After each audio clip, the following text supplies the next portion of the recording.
నానా పొలం పనులు అనే కథను మీకోసం తెలుగులో సుమారు 5000 పదాల్లో తయారు చేస్తున్నాను. ఇది గ్రామీణ జీవితంలో నానా చేసిన వయస్సు వచ్చిన తర్వాత చేసే పనుల గురించి హాస్యంతో కూడిన, హృదయాన్ని తాకే కథగా ఉంటుంది. మొదటి భాగాన్ని ఇక్కడ అందిస్తున్నాను. మీరు కొనసాగించాలని చెప్తే మిగతా భాగాలను కూడా వ్రాస్తాను. Dash dash dash. కథ పేరు నానా పొలం పనులు. రచన చాట్‌జిపిటి. భాగం 1. పొలం మొదలు ఆరంభ కథ. ఆ ఊర్లో ఎవడైనా నానా అని పిలిస్తే ఒక్కరే గుర్తొస్తారు, బుచ్చెన్న నాయుడు. వయసు అబ్బా, డబ్బు లెక్కలాగే, లెక్క పెట్టలేనంత, కాని ఊరంతా అతనిని యంగ్ బ్లడ్ అనే పిలుస్తారు.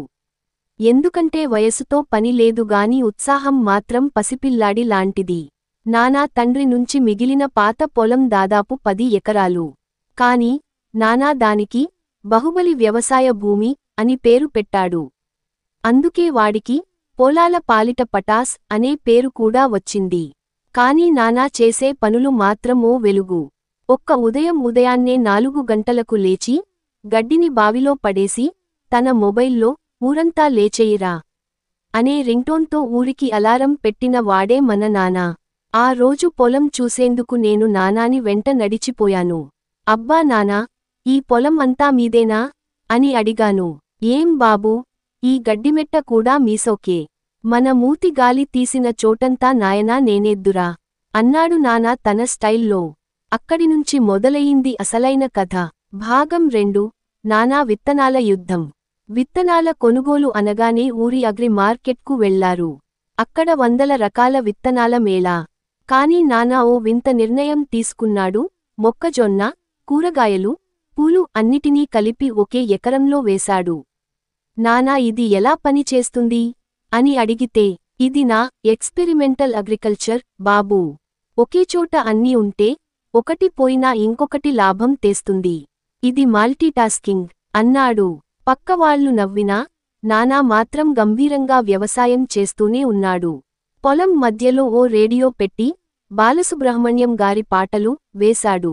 మొక్కలు సంగీతం వింటే బాగా పెరుగుతాయట. భాగం 3. Tractor drama. ఒకసారి నానా ట్రాక్టర్ తేవాలని నిర్ణయించాడు. లీజుకి తీసుకున్న ట్రాక్టర్ డ్రైవర్ని తీసుకురాలేదు. ఇది నేనే నడిపిస్తా అని చెప్పాడు. ఒక గేర్ వేసి, ఎడమవైపు తిరగాల్సిన చోట కుడివైపు తిరిగాడు. ట్రాక్టర్ నేరుగా పొలం పక్కనే ఉన్న మా రామయ్య మామ కాయల బండిపైకి దూకింది. నానా, ఏం చేశావురా అన్నా. ఇది నేనే ప్లాన్ చేశా.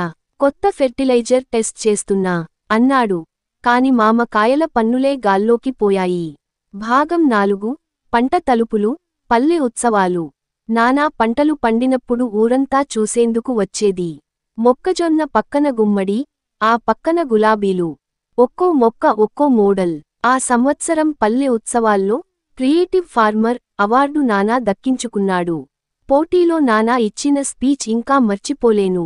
నేను అన్నం పెట్టేది బతకడానికి కాదు, నవ్వించడానికి, నేర్చుకోవడానికి. పొలం అంటే పని కాదు బాబూ, అది సంతసం. Dash dash dash. ఇది మొదటి భాగం మాత్రమే. మీరు చెప్పండి, మిగతా కథ కొనసాగించాలా? మరిన్ని పాత్రలు, సంఘటనలు, హాస్యంతో పాటు భావోద్వేగాల కలయికలో మిగతా భాగాల్ని కూడా సిద్ధం చేస్తాను.